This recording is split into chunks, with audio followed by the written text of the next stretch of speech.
Hello guys, and welcome to some Battlefield 2042, a game that I've been so excited to get hold of and I couldn't wait for the beta. So I wanted to take a look today at some of the good and the bad or development points from my time playing the beta, of which I played maybe around 9 hours. And I also wanted to discuss at the end, has Battlefield actually moved away from their sort of core gameplay and maybe gone a bit too much like Call of Duty? Without any further ado, let's jump into it. So first of all, I want to jump right in and touch on the graphics of the game, and I want to start by saying what a fantastic job that DICE have done with the graphics. It's really clear, it's vibrant, the whole environment feels alive, and I've thoroughly enjoyed playing the beta with the updated graphics that Battlefield 2042 offers. So yeah, good pat on the back for DICE for this. And when you compare it to something like Warzone that's drab, dreary, dark, blurry, you know, it's just a really refreshing display of graphics to look at when you're playing 2042. Next up, I want to just touch on the on-the-fly attachment weapon changing, or on-the-fly attachment changing. Initially, when I first saw the trailer of this, I thought that maybe it's not going to work and it'll be too clunky and it'll slow down the gameplay, but boy was I mistaken. I actually think this is a fantastic feature of the game and I think it works really well. Fair enough, in the beta it had its couple of bugs, but I'm sure they'll be ironed out for launch. I think that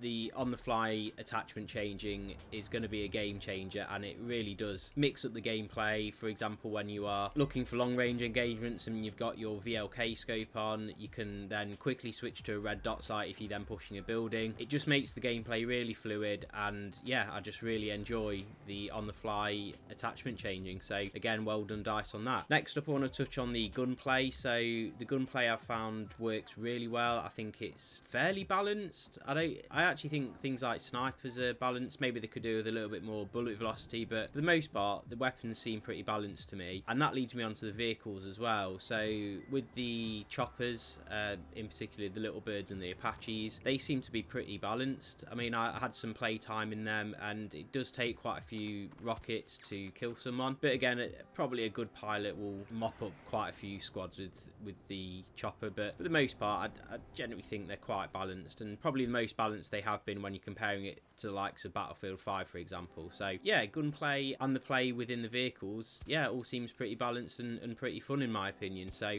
no issues there at all. And the final thing that springs to mind so far as good points is I think the movement mechanics are absolutely fantastic. I think they have got them pretty much spot on, and they're a bit of an update compared to Battlefield 5. And I think Battlefield 5 was halfway there, but it still felt pretty clunky. But I love the whole movement mechanics of this game because you feel like you're moving really quick. You've obviously got the slide mechanic, which is relatively new. I mean, it's similar to Apex in that respect, but no, I think that judging by the size of the maps that you're going to get in this, I think that it's really important that you do have quick movement to move from A to B. Otherwise, if you're running slowly, it's just going to be painful moving throughout the different points to capture the different flags, for example. So I'm a big fan of the mechanics in this from the movement point of view. So again, well done DICE. So moving on to the development points, or the bad points if you like. The first one I want to touch on is the specialist system. Now, I'm used to playing the standard Battlefield methods in terms of having the assault engineer or medic, the support class and the recon class. This has come as a little bit of a change to me, and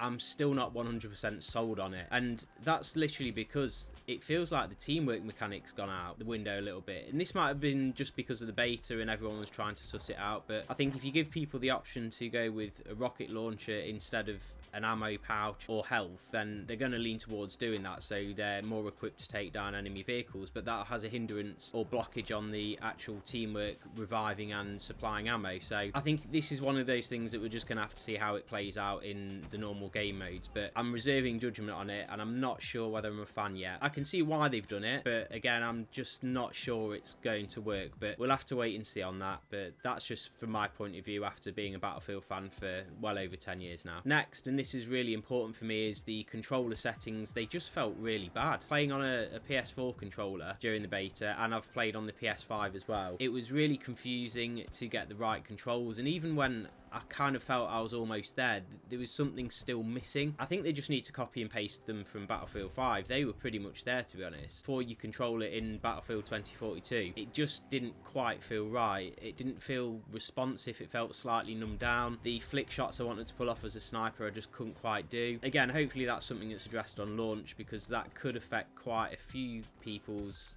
experience of the game. Next up, and we're sticking with the controller side of things, is the lack of aim assist in the game. I feel that if this is going to be a cross-play game, with mouse and keyboard being able to aim the way they can aim, if the aim assist stays the way it is currently, it's going to be really bad for controller players. I'm not saying there wasn't any aim assist, I just think it was really inconsistent, and particularly sniping long range, it was quite difficult to get those headshots and get on target without having your sensitivity quite low. So I hope that, again, at launch that's addressed, as I think that is something that will definitely affect the enjoyment of the game for a lot of people. Next up, and I think this has definitely been talked about quite a bit, is the performance optimization. So I'm in a fortunate position where I've managed to test it on PC and PS5, and it definitely run better on PC than it did on my PlayStation 5, but both of them still felt kind of rough. PC taking the slight edge, but PS5 was mostly at a 60 FPS, but you definitely felt the frame drop. So I'm hoping at launch again they will address this. They've tweeted out saying that apparently it's been addressed, so again, it's just one of those things that we're gonna have to wait and see. And finally, one of my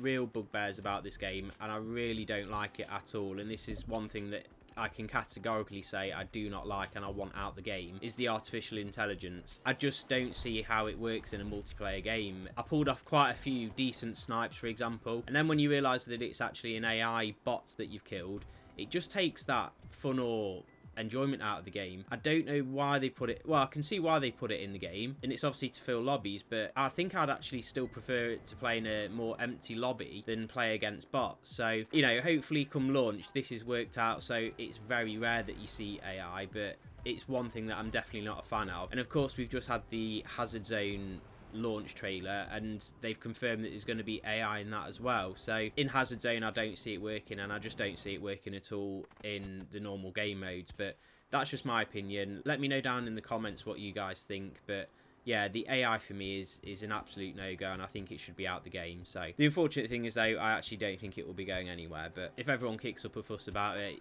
you never know what could happen, but I highly doubt that they will remove that. I just don't want to see it that often, that's all. Okay, and finally, I was going to discuss, have Battlefield moved away from their sort of core gameplay to make it look and feel a little bit more like Call of Duty? In my opinion, I think they have kind of gone that way, yes. I think that the old Battlefield games, so we were talking Battlefield 3, Battlefield 4, Number 1 and Battlefield 5, after playing 2042, it definitely felt like on the older games it required a little bit more gun skill than this new one. So, you know, I think that in the past there's been a lot of casuals that have maybe tried Battlefield, found it too difficult and jumped on Call of Duty, and I think this time around they wanted a slice of that sort of casual player base pie. Now, I don't mind that, but I maybe would like to see a little bit more recoil on the guns, maybe make it slightly more skillful to master things like sniping. But I definitely feel from a movement point of view, a gunplay point of view, they kind of had to go the way Call of Duty gone with their movement to hopefully bring more players into the game and make it last longer.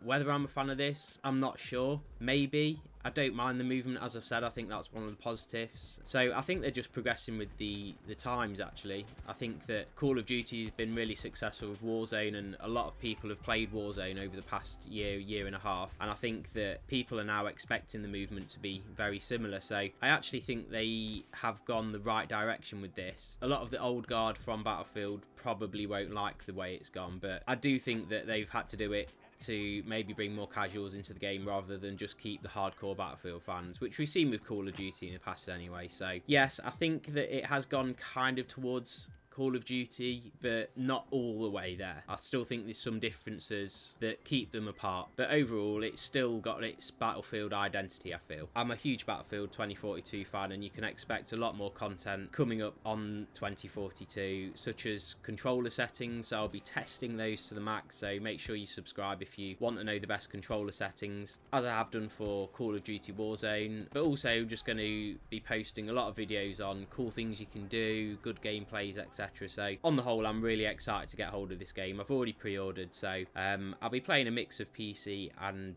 PS5. So yeah, we'll see how we get on. And other than that, I'm really excited, and I'm also excited now to give Hazard Zone a go. If you did enjoy the video, please drop me a like, subscribe for more, and I shall see you in the next one. Peace.